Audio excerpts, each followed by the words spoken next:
Greetings, ladies and gentle players. It is probably a Friday, but other than that, I do not know what day it is, because I have no idea when this video is being released. I am over here on OGS, starting a brand new series that, if you are looking at this video now, I've probably already completed. I have got my seemingly normal account complete with a seemingly normal profile picture, all seemingly not like me. Therein lies the theme here, and why this video is not going to be released until I'm done with pretty much the entire series. I wanted, because I've been getting sniped lately when I've been playing on OGS again, I want to play a nice round of games where players absolutely, unequivocally do not know I am the one who is playing them, in a nice little basic series. And I think I'm going to allow for like a life and death problem in the game. Probably no more than like one.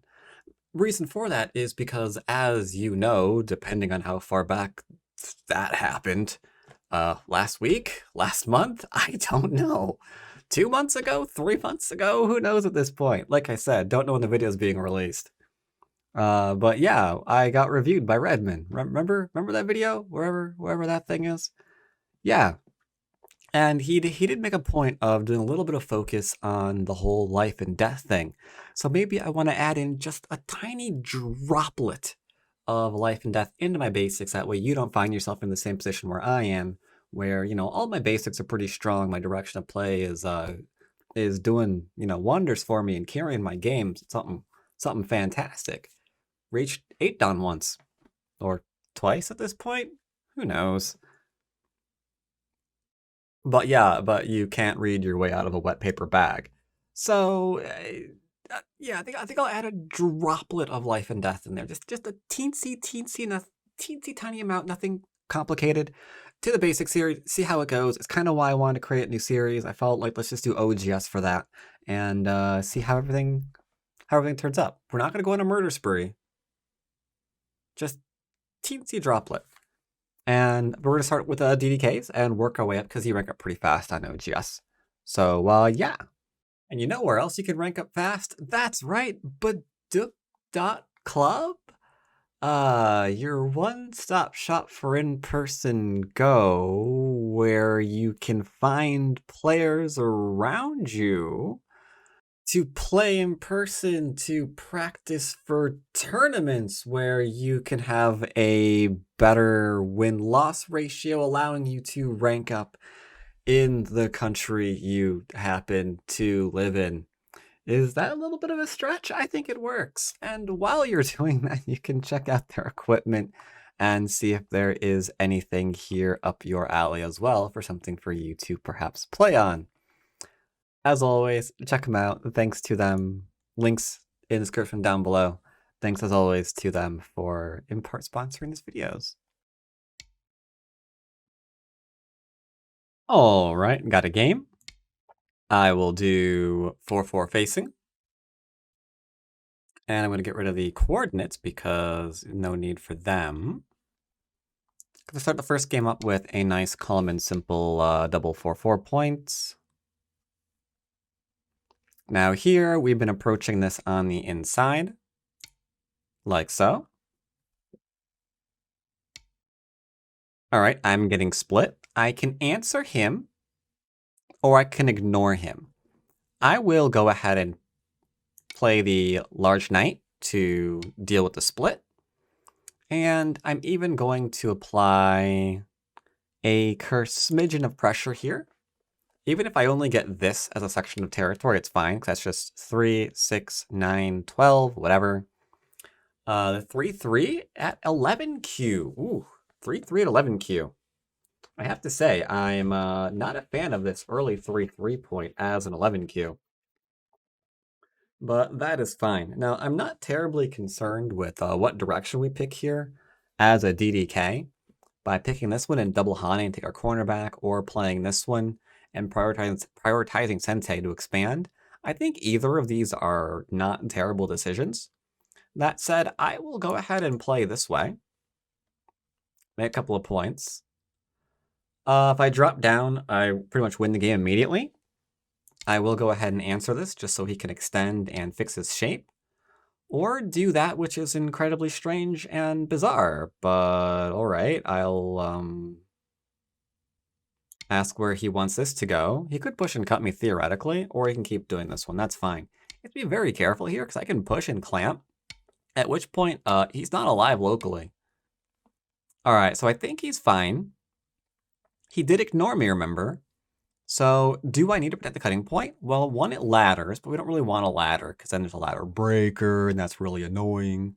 So if he plays here, what we're going to do is do the net, because this has a lot of healthy liberties, and there's even another stone over here. So he plays here, simple net. Nets are taught at like 20Q or something, so it's completely A-OK.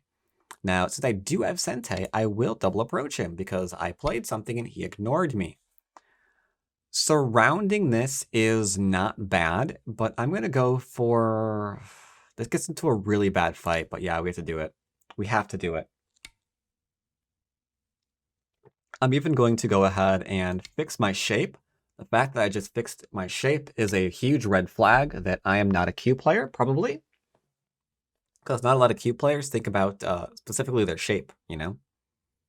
I think I can go ahead and grab some extra territory here since I've got this little diagonal guy helping me on out. And there's still a large area here and here. There are 1, 2, 3, 4, 5, 6 lines to 1, 2, 3, 4, 5, 6, 7, 8, 9 lines. So let's go ahead. I could play something like this one and try to go for like a really big area. But for now, I'm just going to go ahead and just go for this kind of thing. I think it's pretty big. I think it's pretty big. It looks like we're kind of going into the middle. I'm going to kick him here, which is arguably bad, but this is sufficient enough that I don't have to get particularly greedy here. Now, one thing I do want to talk about a little bit is follow-ups. So for follow-ups, I can lean on this group here. Now, literally this move, this move, this move, and this move are all playable. But I don't want to leave that many marks on the board, so I'm just going to go ahead and have one mark symbolize all of that stuff. So let's just go ahead and say literally that one there. I can lean on this to do something to grow. Fantastic. Now that is a contact move. It is a fighty move. I want to play a fighty move after I've played all of my biggie moves. So this seems safe. We don't have to protect it. The corner seems safe. Don't have to protect it. This is still fine because here we can just go ahead and defend like so, as we already discussed. But there's still a bit of a large area here, so I'll tell you what. Before I get into contact kind of play, I'm going to play one last move to kind of grow my area.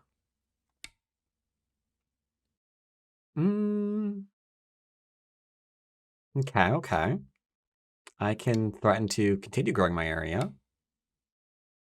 Sector line. Now this is where you can get really aggressive here and the gloves can come off and people can just start being killed. Because this can't really live locally in this area, so it has to connect to somewhere. Either has to go zzz all the way up here, or over to here, or over into here. Now, I think the shoulder hit here would have been good enough for him. Like getting a few forcing moves there, and maybe slide underneath here or something. I think that would have been A-okay. But the problem we have now is I can lean on him, which I've already highlighted, to redraw my sector line and kill him, which would be very bad. Instead, I'm going to go ahead and connect. And I'm going to...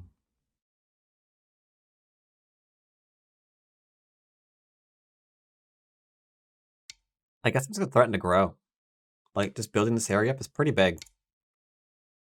If he tries to throw in here, I will unfortunately have to kill him. That is just the way that works.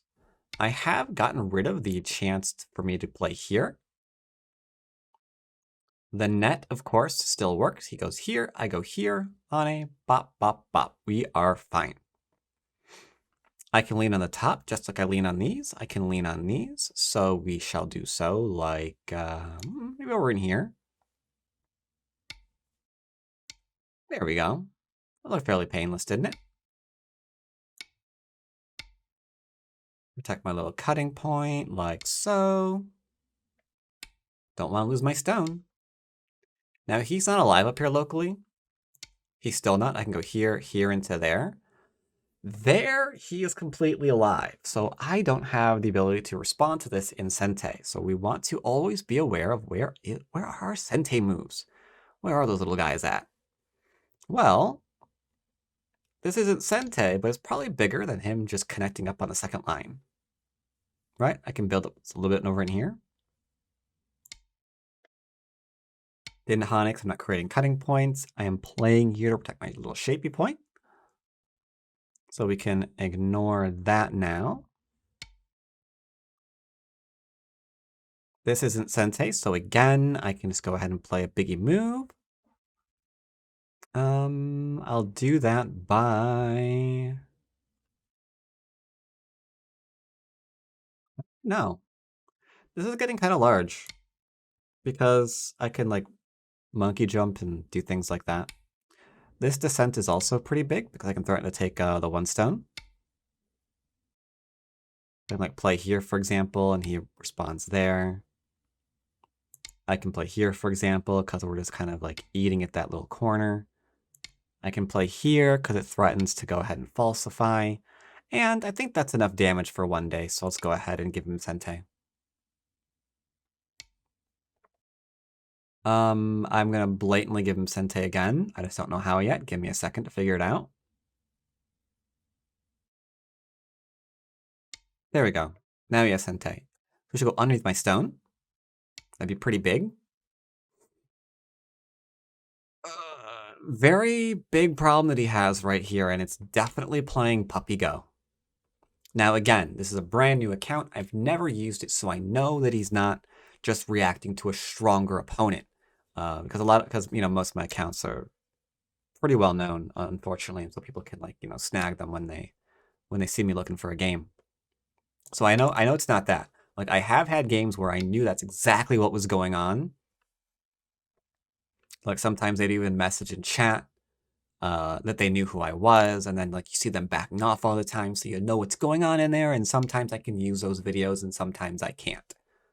It really just depends. Here, I can use it because that's not what's going on. He is just specifically playing a really follow the leader kind of strategy, what we refer to as Puppy Go, which is allowing me to just get Sente over and over and over again.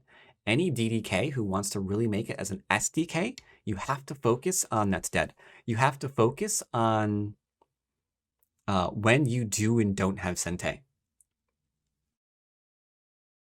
Because if you don't have Sente, like, let's say you're playing basics. If you don't have Sente, then how can you play those big points that you've been practicing identifying? You know? It's like, it's super, super important. Doesn't matter how I play this. I can just go ahead and play this way. Actually, this is probably not the most ideal way of playing it now that I think about it, because I'm allowing him to cut me, which isn't a problem, but yeah, this is probably not the most efficient, let's just say. But it'll be good enough. It'll be good enough.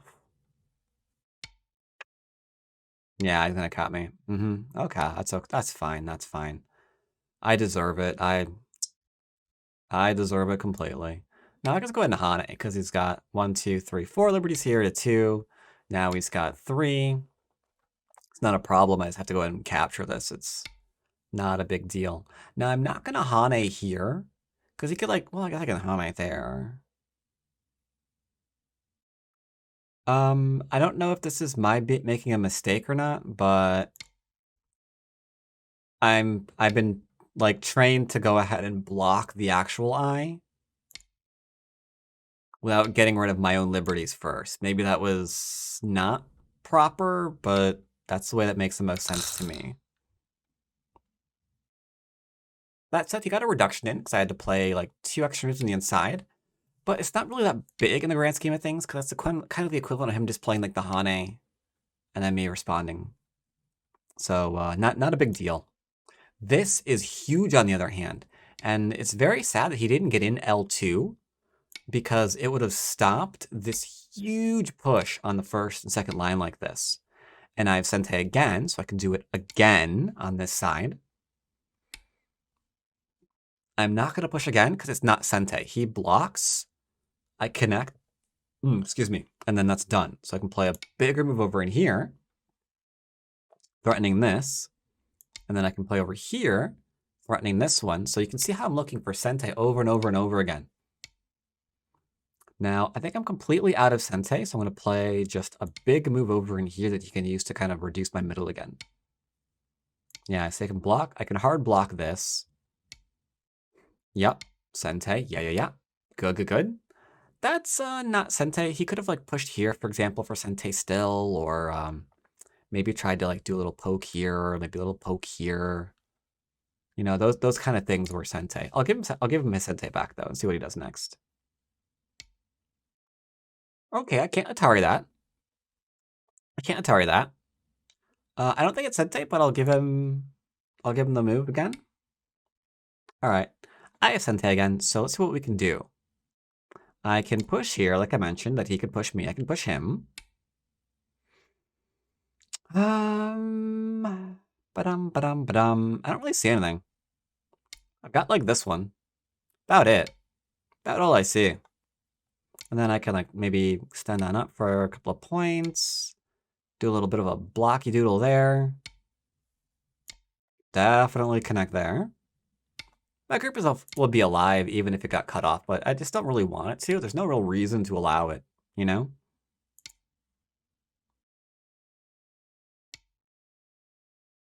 This I don't have to respond to. Here's a little tricky thing that does require a little bit of reading. Now, if he plays here, eventually I'll have to defend this because Atari into Atari and a take. But if I play something even as simple as this one, he doesn't ever be able to get to cut here, right? Because this is all going to be connected, you know? So Atari just goes back to safety and I don't have to worry about it. Only if he has this little Hane here, creating a cutting point here to go with the cutting point there, with those two stones dying, would I actually have to protect that?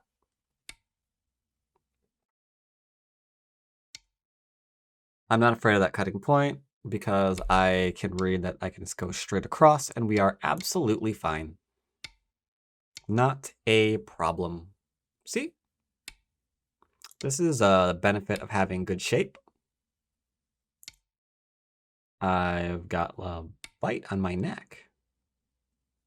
That's weird. Apparently a vampire fed on me while I was sleeping. How annoying. Darn vampires. Gonna have to buy some more garlic today, it looks like. So this is cool. We're gonna go ahead and play there. I want to answer this because there's no way to get two eyes here. I can play this one. You'll have to answer here eventually. This is kind of big as well. We'll have to go ahead and do that. It's weird. All right, so block that eye like so. Block that eye like so. He only has one eye in Gote, so we can play away yet again, and we will. I can poke on in. It's only worth 1 point. And to protect my thing there, I gotta play this one too. He gets to Atari me back, but I didn't see anything else to play. Confirmed one eye. I can go and play elsewhere. Because again, he needs 2 eyes to live, so the fact that he has 1 is not relevant to me in any way, shape, or form. He needs to do twice as much as he's doing right now in order to live, and he can't. The reason why we know he can't is because I'm completely surrounded with nice solid shapes. There's no like free Atari on the inside here or anything like that. So there's just nothing that he can do. Can poke at that eye shape again because my shape is nice and strong. There's nothing he can do. Don't even have to read it out, right? I just know that my shapes don't have any defects in them. If they don't have any defects in them, then there's nothing he can do. You're kind of getting the idea of the overarching point here. Structure points, pretty good. If my shapes aren't weak, then say it with me, people. Then there's nothing he can do. Now, it helps if you read that out and notice that. But here I'm just comfortable with the general principles at work.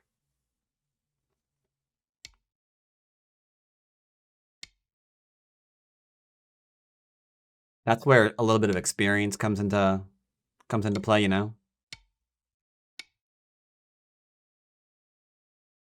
Understanding how hard it is to live in an area when you're completely surrounded. Because maybe you've tried to do it a couple of times before and you had to learn the hard way. All those sorts of things, you know? All those sorts of things. Okay, I'll respond to here, because maybe there's an Atari here. Kind of gets a little messy. Pass. Alright, I'll pass this one too. Now, I did verify my email, but I can't chat with him, unfortunately, and I don't know why. It's very odd. I would love to say thank you back, but I literally can't. The game does not let me. Oh, now it can. All right, thanks. Now, so we won by 61 points, which is admittedly a lot. I totally understand that's a lot. And thanks to Yuri for, you know, saying thanks at the end of the game. And not, I hate you, you computer using POS. Which we weren't, by the way. The enclosure here was absolutely completely fine. I love it. I approached, I don't love that. So, one thing I do on my streams occasionally, I allow like one per stream where we do this kind of thing. I have a text file where if you redeem enough channel points on my stream, I'll look over the last couple of your games, seeing if we can quickly spot things that are going wrong in those games to give you a very, very general idea of what you need to work on. So like the last guy I looked at, I noticed that he was making the opening complicated and he was playing some small moves both in opening and in fighting. That's what he has to work on. This guy, I would be doing the same thing. Like this is making the opening complicated because I'm approaching and you're ignoring me, which means I get to double approach. So I get to go 2v1 one of your stones. So the question is, in exchange for allowing me to 2v1 you, what are you getting out of this? What is the benefit that you're getting elsewhere to allow me to 2v1 you? And we just didn't really see that. Like he split me, okay, I got an enclosure. Now I have an enclosure and I can 2v1 you. He played here. All right, now my other corner is secured. So I have an enclosure, a secured corner, and I can 2v1 you if you don't do something about that literally right this instant. And unfortunately, he played away and I eventually got to 2v1 him. This is just overall bad because there's an enclosure here. You definitely need to go ahead and keep things simple. Now, to be fair, you don't have to ignore, or so you don't have to respond to this little split, and you could 2v1 him immediately, and that'd be fine too. Here, I thought he was going to just play this one, and I was going to play this variation, essentially exclusively to allow him to go back and play here before I get to double approach him. If you wanted to do something else, for example, like here, it was common practice to allow this, because this is now, you've reclaimed your corner and you can attack the bottom a little bit. I'm not really that much of a fan of this variation, but it's not terrible. You can play here as well, ignore this, and then like get in like some kind of like really deep approach. That'd be fine as well. Like there's a lot of things you could do. Could even play here, for example. If he plays this one, it's just awkward, eh? Really awkward giving away that much influence in the beginning of the game. So I played here. Slight mistake. I can play this one now. He's not dead, but he lives very, very uncomfortably. But we played here. He gets to live. He got the sente. He gave me sente back. Unfortunate. Like he's not completely surrounded, so he doesn't have to worry about it. Like this is alive. I can't kill this. Because the question is, how do I remove all of that? Like, can't do it.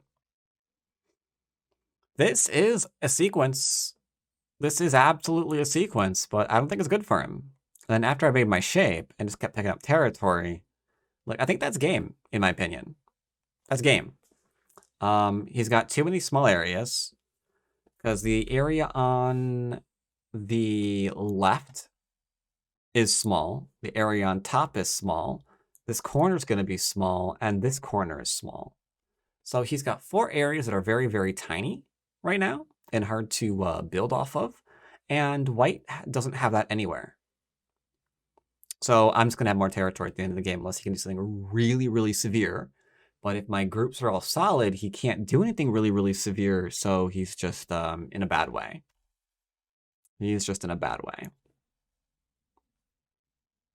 So this guy creating complicated stuff early on, big, big no-no, and not keeping his eye firmly on where the largest point of the board is, that isn't really a thing that's hard to find. It's just oftentimes literally just looking at how many lines are on each side of the board and are there stones there. Like there are no stones here to here. So 1, 2, 3, 4, 5, 6, 7, 8, 9. Okay, that's big. There are no stones here. 1, 2, 3, 4, 5, 6, 7, 8, 9. Okay, that's big. No stones here. 1, 2, 3, 4, 5, 6. A little bit smaller. These are bigger. So, and he could do, whatever he wants from that. He could be like, hey, I'm going to expand off my corner. Then if you do that too, I'll go ahead and take something else here. Instantly, completely different game. Where he has something and I have something. And we can just, invade each other and figure out what's going on from there. You know?